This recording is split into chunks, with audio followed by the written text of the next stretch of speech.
It was past midnight. The lights at Neverland were dim. The laughter that once echoed through the gardens was gone.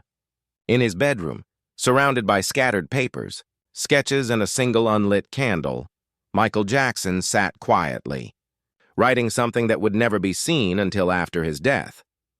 At the top of the page were 4 simple words, written in his familiar looping hand, "My final dream." That page, crumpled, unfinished, left beside his bed, would later become one of the most haunting mysteries in pop culture. It wasn't lyrics, it wasn't a song. It was something far more personal and far more heartbreaking. For decades, the world knew Michael as the man who had everything. Fame, fortune, power, love from billions. Yet on that final night, he wasn't writing about music, money, or charts. He was writing about peace, about forgiveness, about the one thing he could never buy, rest. Those who found the note said his handwriting grew shakier toward the end, like he was racing time itself. One word repeated again and again, children, children, love. He wrote of a dream that would outlive him, a dream the world wasn't ready to hear. But the truth behind that note is something no fan, no journalist, and no biographer ever truly uncovered.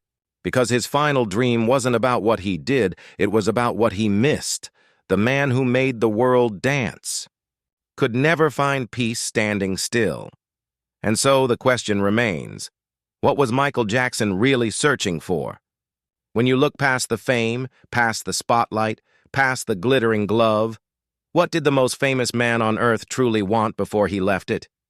To answer that, we must go back, beyond the concerts, beyond the scandals, to the fragile human being the world never saw. The child who became a myth, the myth who died a mystery, and the man whose final words would break your heart. There is a hidden pain in chasing perfection, a weight only those who carry the crown can feel. For Michael, perfection wasn't ambition. It was survival. From the time he was 5 years old, he was told to smile for the camera, to hit every note, to move exactly right. Every mistake meant another hour of practice, another look of disappointment from his father, another reminder that he couldn't just be a child and he had to be a star. In public, he was a marvel, smooth, graceful, untouchable. But behind closed doors, the boy who conquered the world was terrified of not being good enough. People saw the moonwalk, the diamond glove, the electrifying performances, but they never saw the quiet moments afterward. When he sat in the dark whispering to himself, it still wasn't perfect. Every record he broke, every award he won, every screaming crowd only made the silence afterward more deafening. The higher he rose, the lonelier the summit became. He once told a friend, "I'm afraid if I stop, they'll forget me." So he didn't stop. Not when he was exhausted. Not when he was ill. Not when his body begged for rest. Michael became a prisoner of his own legend, a man trapped behind the image the world demanded. People called him a genius, but few saw the cost of that genius. They didn't see the endless rehearsals where he'd collapse, then stand up again. The arguments over one drum beat being too loud. The tears that came when a note didn't sound exactly like it did in his head. He lived in a cycle of creation and destruction, building masterpieces, then tearing them down to start again. Because for Michael, good was never enough. It had to be divine, but what no one understood was that his perfectionism wasn't just about art, it was about pain. Every flawless move was his way of controlling the chaos he couldn't escape in real life. The abuse, the rumors, the judgment. On stage, he could finally command every sound, every light, every breath. But when the stage went dark, the chaos returned. The perfection everyone worshipped was never real. It was armor, a mask. And behind that mask was a man terrified of being ordinary. In interviews, he'd smile and say, "I'm just a humble entertainer." But in his journals, he wrote something different. "I want to be loved. Not just for what I do, but for who I am." The irony is painful. The man who gave the world its joy couldn't find his own. And the more the world adored Michael Jackson, the further it drifted from Michael. the boy who just wanted to be seen.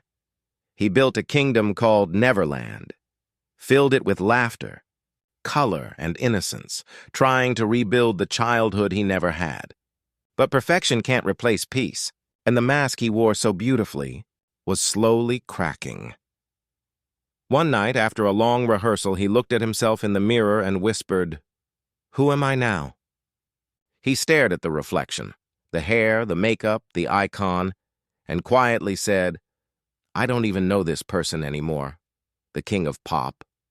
Didn't recognize his own face. That's when the mask began to fall. And what he found underneath was even more tragic. Because once perfection fades, what's left is truth. And Michael was about to face a truth that no fame, no fortune, and no fan could protect him from. Imagine standing before a sea of 100,000 people, lights flashing, voices screaming your name, and still feeling completely alone. For Michael, that wasn't imagination. That was every night of his life, he said once. "When I step on stage, I feel alive. But when I step off, I feel lost. No matter how big the crowd, the applause always faded too soon. When the music stopped, the loneliness began. Inside Neverland, there were no crowds. Just silence, a vast echoing emptiness. The rides sat motionless, the movie theater unlit. The gates, once symbols of joy, now locked tight. People thought Neverland was his paradise. But in truth, it became his mirror. Beautiful on the outside, but hollow within. He'd wander through the gardens late at night, sometimes barefoot, whispering to the animals. He'd talk to the statues, the flowers, even the air. His bodyguard said he'd hum old tunes and look at the stars, saying softly, "They don't judge me up there." He built Neverland to surround himself with innocence, to escape the noise, the lies, the pressure. But innocence can't be manufactured, and every time he tried to recreate happiness, it slipped through his fingers. The very thing he craved, connection, had become impossible. Fame made him untouchable. People wanted to meet Michael Jackson, not Michael. Even his closest friends noticed the change. He'd call them at 3 a.m. just to talk. Not about music, not about business, and just talk. Because the silence scared him. He once said, "I don't know who to trust anymore." Everyone around him had motives. Agents wanted money. Doctors wanted influence. Journalists wanted headlines. And somewhere in the middle of it all, the real Michael faded away. He tried to fill the emptiness with creation. Music, dance, writing. He'd spend nights recording whispers and melodies, songs the world would never hear. Some tapes were found after his death, full of half-finished lyrics about loneliness and forgiveness. One line stands out, almost prophetic. "All I wanted was a friend who sees the soul, not the star." There were moments, rare, fleeting, when he found glimpses of peace, holding his children, watching them laugh, singing softly to them at night. Those were the only times the lights didn't blind him. But even those moments were shadowed by fear. He knew the world would one day come for them too. He once told a friend, "I want them to know love, not fame. Fame is not love." By the 2000s, his isolation had become unbearable. The media had turned from fascination to cruelty. Every gesture was misread, every kindness twisted. The world that once adored him now devoured him. He began to withdraw completely. The interviews stopped. The parties ended. Even the laughter at Neverland disappeared. He'd sit alone for hours, listening to children's laughter from old recordings, trying to remember what joy sounded like. One of his housekeepers recalled finding him one evening sitting in a dark room, staring at the wall. She asked, "Mr. Jackson, are you okay?" He smiled faintly and said, "I'm just thinking about what happiness feels like." The loneliness had become so deep it felt permanent. He had the voice of an angel, but no one left to listen when he wasn't singing. And yet, through all that emptiness, he still believed in one thing: dreams. He wrote, "Dreams are the only friends that never leave you." It was that belief, fragile, desperate, yet pure, that kept him alive. He began sketching again, writing ideas, trying to capture what his next chapter might be. Something that wasn't about being the king of pop, but being human again. And in those quiet hours, he began writing what he would later call My Final Dream. He never told anyone what it truly meant. Not his friends, not his family. But those who saw the pages said there was something different about them, a sense of longing, a sense of peace. He wrote of a place with no fame, no pain, no judgment. A place where music healed instead of performed. A place where love wasn't earned. It simply existed. Was he writing about heaven? Or was he dreaming of finally finding home on earth? No one knows for sure. But one thing is certain.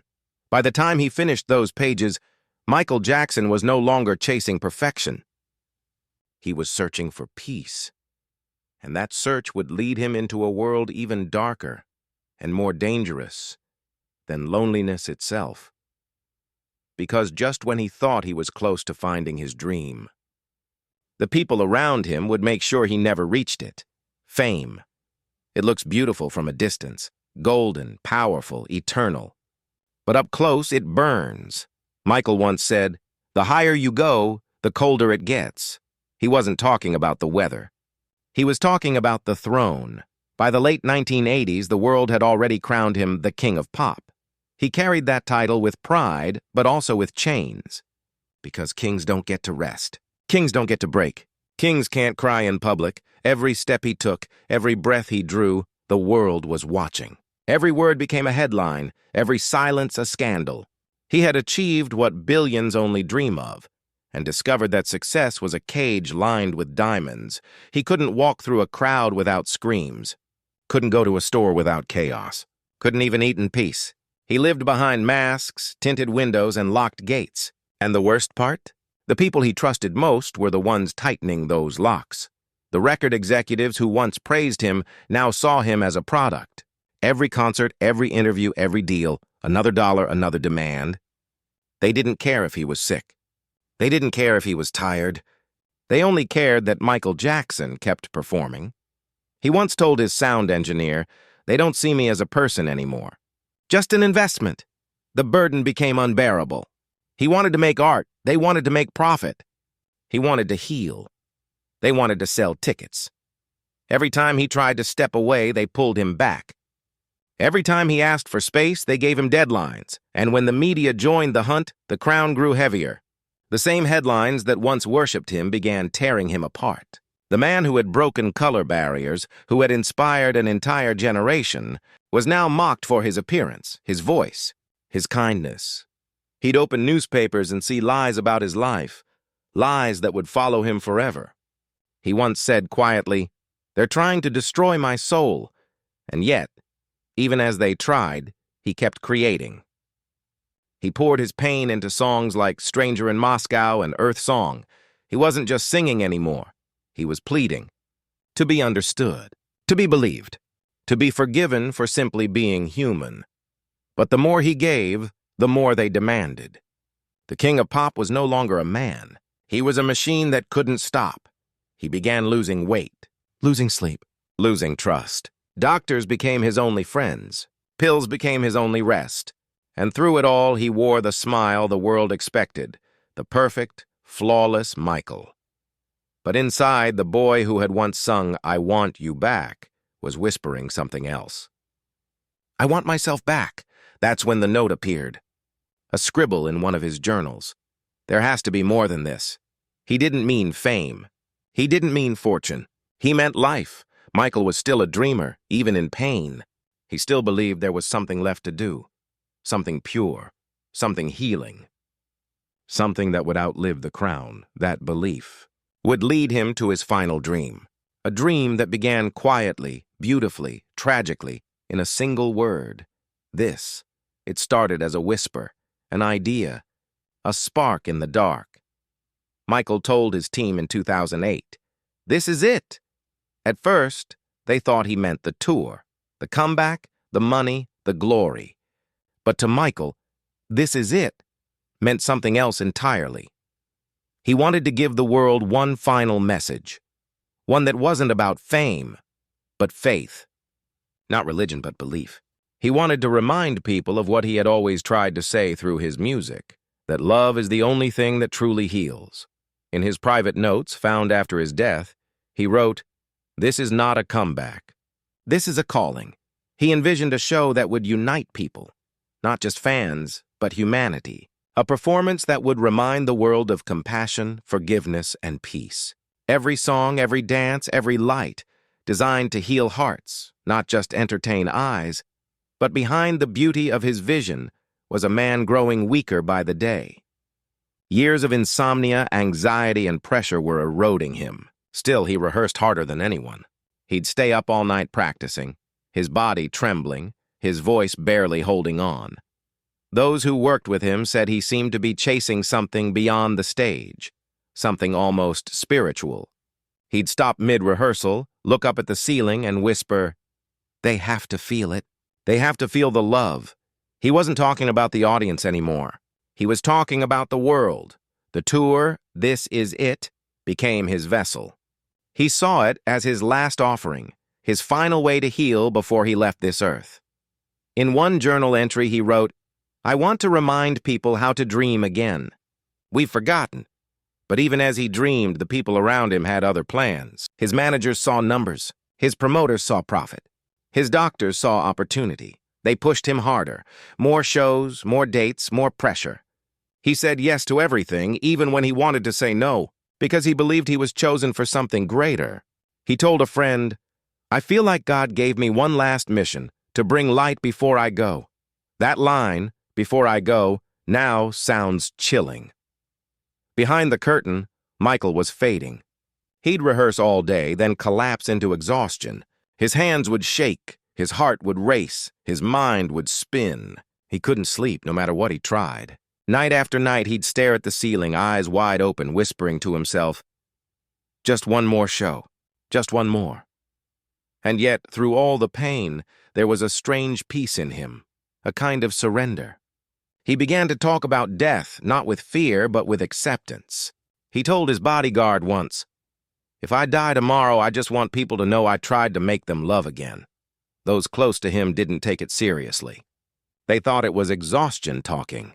But in truth, Michael was already writing his farewell, not in words, but in purpose. In the weeks before his death, he became almost childlike again, excited, gentle, filled with wonder. He talked constantly about children, about hope, about the future. He said, "I want to build a place where kids can feel safe to dream, a home for their hearts." It wasn't a metaphor. He had sketches for it, plans for a real foundation, something called the Children's Dream Project. He wanted to create a center where music, art, and education could bring together children from all walks of life. No cameras, no fame, just love. But the people around him never let that dream breathe. They were focused on the tour, the stage, the money, the spectacle. Michael's vision of healing was buried beneath contracts and countdowns. One night, a friend walked in on him sitting quietly on the edge of his bed. The friend asked, "You okay, Mike?" He smiled faintly and said, "I'm fine. I just keep thinking, what if this is it?" The friend laughed. "That's what it's called." But Michael didn't laugh back. He just whispered, "No, what if this is all I have left to give?" Those words would haunt that friend forever. The closer the show came, the more the tension grew. The world was waiting. The king was returning. But inside Michael's mind, another stage was forming. One not made of lights and music, but of memories, forgiveness, and faith. He wanted to say something the world would never forget. A final message to humanity. He rehearsed like a man possessed, dancing until he fell, singing until his voice cracked, pushing his fragile body beyond its limits. And still, when the lights dimmed and everyone left, he'd stay behind. Alone, humming quietly, his voice barely above a whisper. Sometimes he'd cry. Sometimes he'd pray. Sometimes he'd just stare into the empty seats and whisper, "Do you hear me?" Maybe he wasn't asking the audience. Maybe he was asking heaven. The dream was coming alive, but so was the danger. The stress, the exhaustion, the medication, all closing in like shadows. He was being pushed harder, faster, deeper into the one thing he'd spent his whole life trying to escape: control. Everyone wanted a piece of him. No one wanted to listen. And as he wrote the final words of his dream, words about unity, hope, and eternal love, his body began to fail him. Still, he believed he could finish the show. Still, he believed he could make the world feel again. Still, he believed he could heal it all. With one last song, but the truth was far more tragic. The dream that was supposed to heal him would become the very thing that destroyed him. Because when you carry the weight of the world on your shoulders, sometimes even kings collapse. Dreams can't survive in the wrong hands. And by the time Michael's final dream began to take shape, the people closest to him had already started tearing it apart. He trusted too easily, loved too deeply, believed too purely. He once said, "I always want to see the good in people, even when they show me the bad." That belief, that relentless hope, became the knife they used against him. Those around him claimed to protect him, but protection slowly became control. Every call screened, every visitor approved, every word monitored. Michael was no longer surrounded by friends. He was surrounded by gatekeepers, managers, promoters, lawyers, doctors, all orbiting around him like planets drawn to a dying sun. He was the center of their world, not because of love, but because of profit. He was exhausted, sick, emotionally fragile. But instead of rest, they gave him rehearsals. Instead of compassion, they gave him contracts. Instead of truth, they gave him pills. Every time he asked to stop, they reminded him of his debts. Every time he said he was tired, they said, "Just one more show." The king of pop wasn't being managed anymore, he was being used. And the saddest part? He knew it. He told a close friend, "They're trying to take my dream away from me." But the world around him was too loud to hear his cries. He began to notice the manipulation. How people twisted his words, how his money disappeared, how his decisions were made for him. Even his medication was being controlled. Too many pills, too little sleep. He'd ask his doctors for help, but they only offered stronger doses, not real answers. In one chilling moment, he reportedly said, "They're going to kill me for my music." To many, it sounded like paranoia. But looking back, those words feel prophetic. Because as his dream grew clearer, the people around him grew desperate to keep control. He wanted peace. They wanted power. He wanted rest. They wanted revenue. They dressed up greed as loyalty. They called exploitation management. And every time he reached for freedom, they pulled him deeper into their trap. Even his family, those who loved him most, couldn't reach him. The walls around him were too thick, the people too persuasive. By 2009, Michael Jackson, one of the most famous men on earth, was completely isolated, a prisoner in his own home. He'd tell visitors he was fine, that he was excited for the tour, but his eyes told a different story. Tired, hollow, searching. Some nights he'd call old friends just to talk about normal things, childhood memories, cartoons, dreams, anything but music. It was as if he was trying to touch something real again, before it slipped away forever. He was surrounded by noise, but drowning in silence. Surrounded by people, but dying of loneliness. The world expected greatness. He just wanted peace, but peace was the one thing they would never let him have. One of his final notes, found near his bedside, read, "Why can't I rest? I just want to sleep. I just want to dream again." Those words weren't just exhaustion. They were surrender. The people who were supposed to save him were killing him, slowly, quietly, behind smiles and contracts, and still he rehearsed. Still he sang. Still he smiled.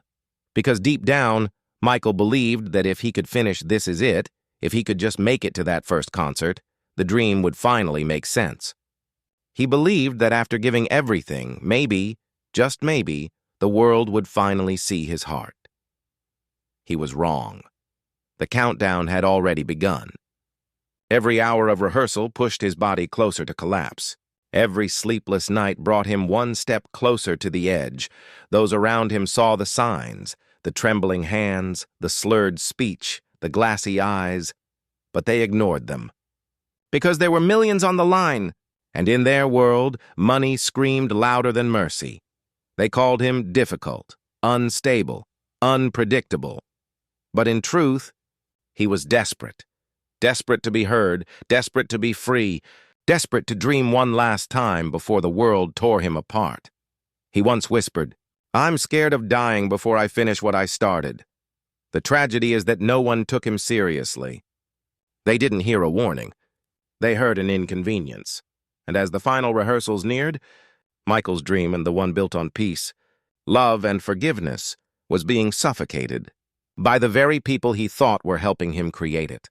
The man who wanted to heal the world was now surrounded by those who were breaking him. The people who claimed to protect him were the ones who made sure he'd never wake up again. It was supposed to be just another rehearsal. But for Michael Jackson, it was the last night he would ever see. Those who were there say he was glowing, tired, yes, but alive in a way they hadn't seen for months. He danced with fire, sang with conviction, smiled like he was saying goodbye without saying the words. That night, he told his crew, "I love you all." "We're gonna make history." They cheered. They clapped. They didn't know those would be his final words to them. Backstage, he hugged his dancers, joked with his team, and promised, "See you tomorrow." But tomorrow would never come. When the rehearsal ended, he rode back home in silence. The car glided through the dark Los Angeles streets, past the flashing lights, past the noise, past the chaos. He looked out the window at the city he could never truly live in. Some say he hummed softly, a lullaby he used to sing to his children. When he arrived home, the mansion was quiet. The guards greeted him. His doctor was already waiting. And somewhere upstairs, his unfinished note still sat on the nightstand. My final dream. He went to his room, exhausted but restless. He talked briefly with his doctor about sleep. He said he was having trouble, the same trouble he'd battled for years. The world thought he lived a dream. In truth, he couldn't find one. He asked, "Will I be able to sleep tonight?" The doctor said yes. But what came next would end more than sleeplessness. He lay down in bed, surrounded by photos of his children, sketches of his dream, and pages of lyrics scattered like fallen leaves. He was still thinking about the show, still thinking about peace, still thinking about love. In his final hours, those close to him recall a calmness, as if he'd finally stopped fighting. No anger, no panic, just quiet acceptance. He drifted in and out of consciousness, mumbling softly, words no one could fully understand. Some say he whispered, "The world still needs love." Others say he said nothing at all. But on the nightstand, beside his bed, was that single haunting page.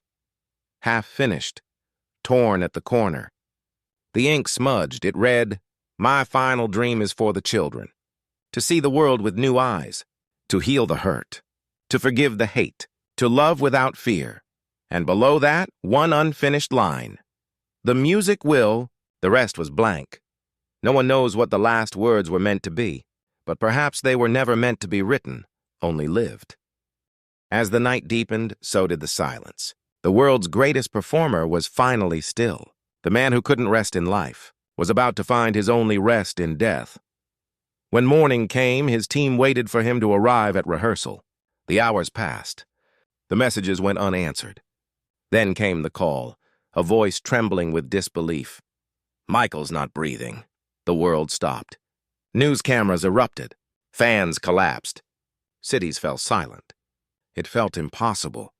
The man who seemed eternal, gone in an instant, and yet somewhere inside his home, that single piece of paper remained, the last trace of his heart, untouched, unspoken, unfinished, the note that began with a dream and ended with silence.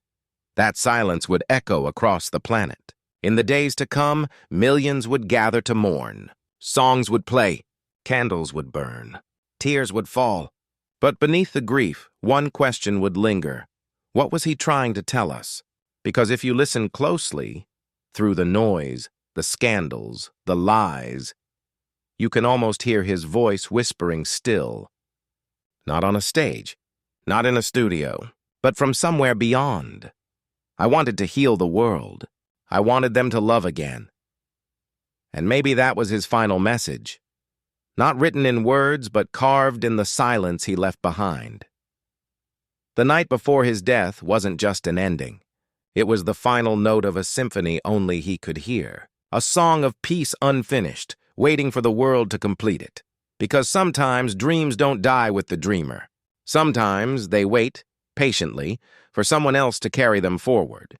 And as Michael Jackson took his final breath, the dream didn't end. It was only passed on. After Michael's death, chaos consumed everything. His family was shattered, the fans were heartbroken, and the media, the same media that had mocked him for years, suddenly wore masks of sorrow. But behind the noise and the headlines, something else surfaced. A small team sorting through his belongings found a folder. Tucked between lyric sheets and tour notes, inside a worn leather notebook, were the pages that carried the weight of his soul. On the cover, in his handwriting, were 3 simple words: "My final dream." It wasn't a tour plan. It wasn't an album concept. It was a vision. One he never got to show the world. The notes described something extraordinary, a global concert that wasn't about fame or records or money, but about healing. Michael wanted to gather children from every corner of the world, from every religion and race, and bring them together on one stage. He called it the Children of Light. He wanted the show to open not with fireworks or fame, but with silence. He wrote, "In silence, hearts listen. In silence, love speaks." He wanted the stage to be shaped like the earth, spinning slowly as children circled it, holding candles. Each candle a prayer for peace. Then he would emerge, not as the king of pop, but as one of them. Just Michael.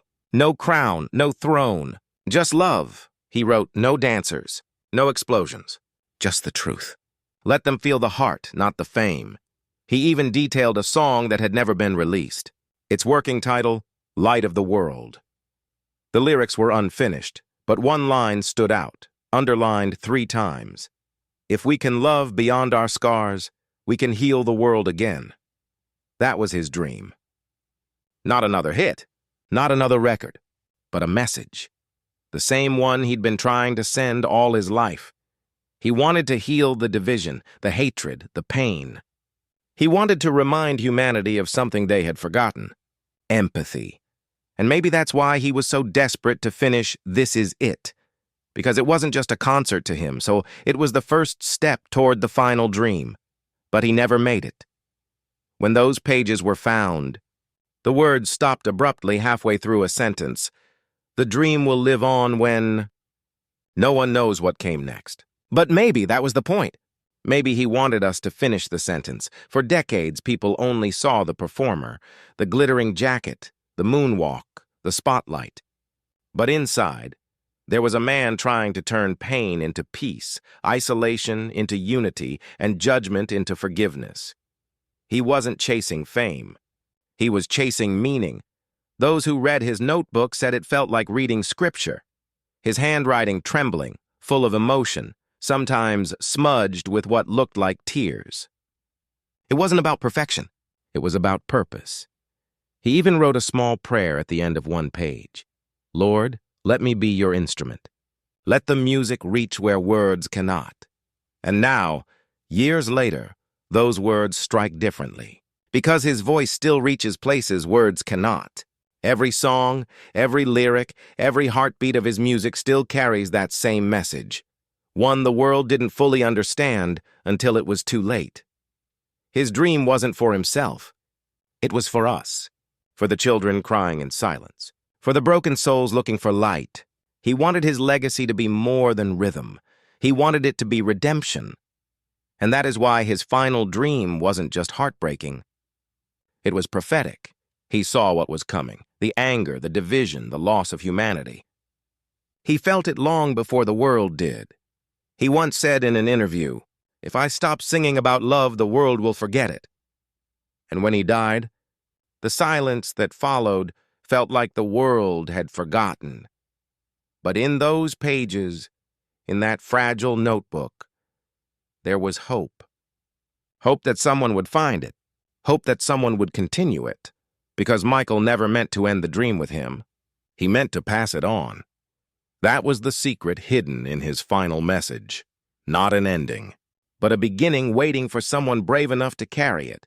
And soon, the world would feel that power in the days after his death, when the silence gave way to something unstoppable, because sometimes a man's dream grows louder after he's gone, and Michael Jackson's final dream was about to shake the entire planet. The morning of June 25th, 2009, was the day the world stopped dancing. Phones rang. Screens flashed. Anchors trembled as they spoke his name. And in that moment, billions of people felt the same impossible truth. Michael Jackson was gone.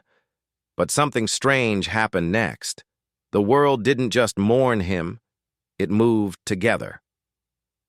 In Tokyo, strangers hugged in the streets. In Lagos, children sang "Heal the World." In London, people placed candles outside the O2 Arena where he was supposed to perform. And in cities across the planet, the same words echoed from millions of voices. "We love you, Michael." For a man who died alone, his spirit united the world in a way he had always dreamed. The same dream written in his notebook, "Peace Through Love," was suddenly alive, breathing through the people he left behind, and that's when it hit them. That was the dream. That was the message. Even in death, he had found a way to bring the world together. The same media that once mocked him replayed his speeches about unity. The same tabloids that called him crazy were now calling him a prophet of love. It was almost poetic. The world finally saw him, but only after he was gone. His music filled the streets again. Not as noise, but as comfort. Not as entertainment, but as healing. People who had never met before held hands, cried together, and danced together. Bound not by rhythm, but by emotion. In that shared grief, Michael's dream took shape. Silently, beautifully, naturally. Even children born after his death began to learn his songs, his words, his message. New generations were singing "We Are the World" without even knowing the pain behind it, because his dream had done the impossible. It had outlived him. And as his memorial filled stadiums, something deeper unfolded. Behind the tears and tributes, fans began to share the pages of his final dream. It spread across the internet, the quotes, the prayers, the messages of peace. And for a moment, the noise stopped. The world, divided by war, fear, and hate, listened to the words of a man who only ever wanted love. But with that unity came another feeling. Guilt. Guilt for misunderstanding him, for laughing when he cried, for tearing him down when all he wanted was to lift others up. It was as if the world suddenly realized the truth, the same truth he tried to show for years. He wasn't just a pop star. He was a man begging the world to feel again. And as millions watched his memorial, when his daughter took the microphone and whispered, "Daddy was the best father you could ever imagine," something broke inside everyone watching. The cameras captured tears, not of celebrity loss, but of collective awakening. For the first time, people saw Michael Jackson not as an icon, but as a father, a human, a soul. And in that moment, his dream, the one they found in that torn notebook, came alive, because the world was finally doing what he always wanted it to do. They were feeling again. They were loving again. They were united again.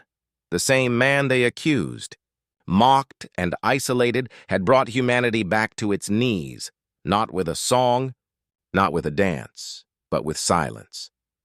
In the days that followed, the shockwave continued. Musicians around the world spoke of him as a teacher. Activists quoted his lyrics in protests for peace. Churches, mosques, and temples played his songs in prayer ceremonies. It was as if his dream had transcended every boundary he once fought against. He had written, "Music is the sound of the soul when words fail." And now, his music had become the heartbeat of a grieving world. He didn't live to see it. But it happened exactly the way he dreamed. The pain, the scandal, the heartbreak, all washed away in one undeniable truth. Michael Jackson's final dream had come true. But that's what makes it tragic, too. Because he had to die for the world to finally understand what he had been trying to say all along. The dream was never about fame. It was about faith. Faith in love, in unity, in something bigger than fear. And even though his body was gone, the dream remained alive, pulsing through every melody he ever wrote, every word he ever sang. It was the ultimate paradox. The man the world broke became the man who healed it, and somewhere, beyond the noise and chaos, beyond the cameras and candles, his words still echo softly. The dream will live on when love is enough. The rest of the line may have been unfinished in his notebook. But the world finished it for him, because love, the one thing he never stopped believing in, became his legacy. And that legacy, that final dream, would outlive every rumor, every lie, every doubt. Michael Jackson was gone. But his dream was just beginning. When the world buried Michael Jackson, it wasn't just a man they laid to rest. It was an era, a heartbeat, a voice that had carried the weight of love and pain for decades. But death has a strange way of revealing truth, because as the years passed, his dream didn't fade. It began to bloom. In the years after his death, something unexpected happened. His message, once mocked, once ignored, started taking root. Not in the industry, not in fame, but in hearts. Children in schools began to study his lyrics, not for music theory, but for meaning. Charities he had quietly funded began to share stories of his secret donations. Hospitals for children, food programs in Africa, schools in war zones. He had done it all anonymously. No cameras, no credit, just compassion. And the truth spread like light breaking through clouds.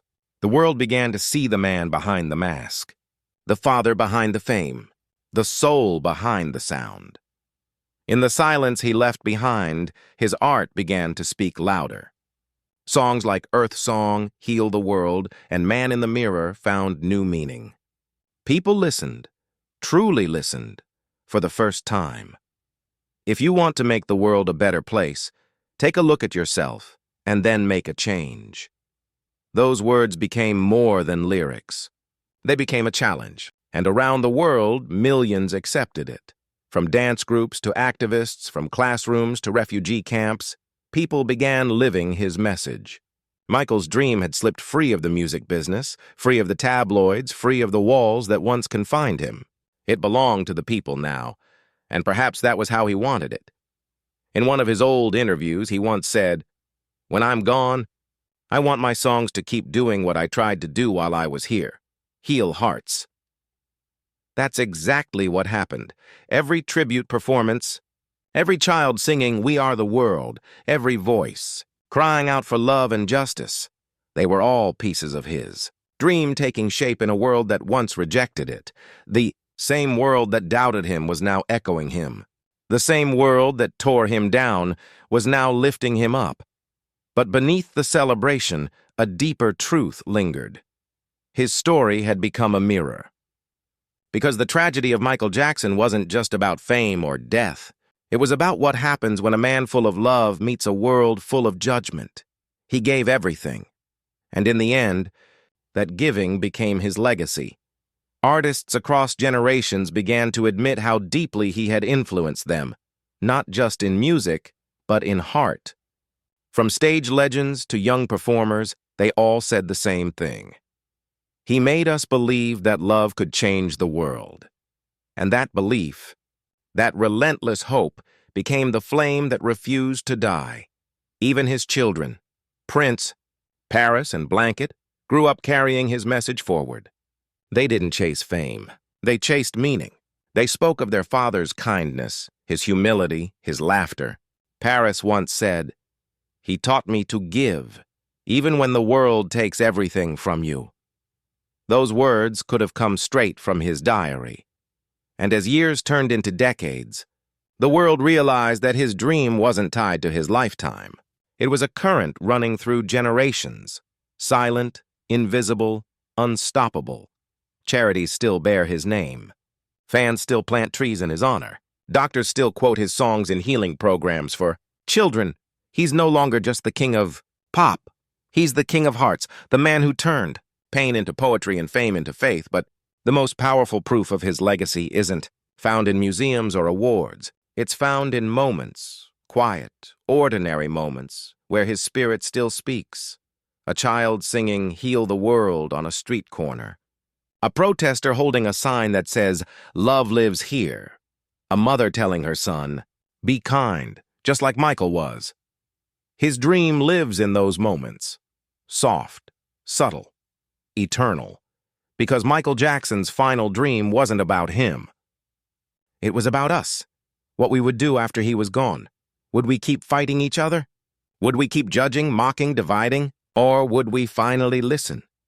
To the man who spent his whole life trying to remind us what love sounds like. The answer is still being written. Every act of kindness, every moment of forgiveness, every voice that chooses peace over anger. That's another line in the song he never finished. And maybe that's the most beautiful part of his story. He didn't leave us with a period. He left us with a comma because his dream was never meant to end with him. It was meant to begin with us. But before we can carry that dream, we must face the truth. The one that cuts deeper than any lyric, any rhythm, any melody. The truth that love always comes with a price. And Michael Jackson paid it in full. There's a moment, a quiet one, that comes after every storm. When the thunder fades, when the lights dim, and all that remains is truth. For Michael Jackson, that truth was love. Pure, painful, enduring love. He gave it to a world that didn't always deserve it. And in return, the world gave him immortality. Today, more than a decade later, his songs still play across every border, every language, every faith. But beyond the music, beyond the fame, there's something greater at work. His final dream, that humanity could rediscover compassion, still beats in the rhythm of the world. Listen closely. You can hear it in classrooms where children sing his songs of peace, in hospitals where his lyrics inspire healing, in movements for justice that borrow his words of unity. Michael Jackson's dream didn't die. It evolved. It became a force that lives quietly inside millions, urging them to forgive, to hope, to love again. And maybe that's why his story still haunts us. Because deep down, we know he was right. The world does need healing. It does need light. It does need love without conditions. He saw what most couldn't, that humanity's greatest sickness wasn't hate, but indifference, and that only love could cure it. He tried to show it in every song, every dance, every breath, and though it cost him everything, he never stopped believing. He once said, "In the end, love is the only thing that will save us." And maybe that's why his story still matters. Because we're still trying to learn that lesson. Every time the world grows darker, his music reappears, like a voice reminding us of who we could be. Every time we lose faith in humanity, his words whisper, "You are not alone." It's almost as if his spirit refuses to rest until the dream is complete. And that's the cliffhanger he left us with. Not a question of what happened to him, but what will happen to us? Will we let the world forget again? Or will we finish the song he started? Because maybe that's what his unfinished line meant. The dream will live on when what? When we love without fear. When we forgive without reason. When we finally see each other the way he saw us, as one human family. That's the dream. That's the message. That's the legacy. And it's ours now. Michael once wrote, "Love is the most powerful weapon in the universe." And he proved it. Not by conquering others, but by conquering pain with compassion. He turned ridicule into rhythm. He turned loneliness into legacy. He turned heartbreak into hope. And even though his body is gone, his dream breathes through us, through every person who still believes the world can be better. That is what he wanted. That was the dream that broke his heart, and the dream that will heal ours. Because Michael Jackson's story isn't a tragedy. It's a reminder that love is stronger than fame, that dreams are bigger than death, and that one man's voice, fragile, gentle, full of hope, can still echo across eternity. So if you listen tonight, in the quiet after the music ends, you might hear it, That soft whisper that started it all. Heal the world. Make it a better place. And maybe, just maybe, that's his way of telling us the dream isn't over. It's waiting for us to wake up. Because Michael Jackson's final dream wasn't just his. It was ours all along, to be continued. In every heart that still believes in love.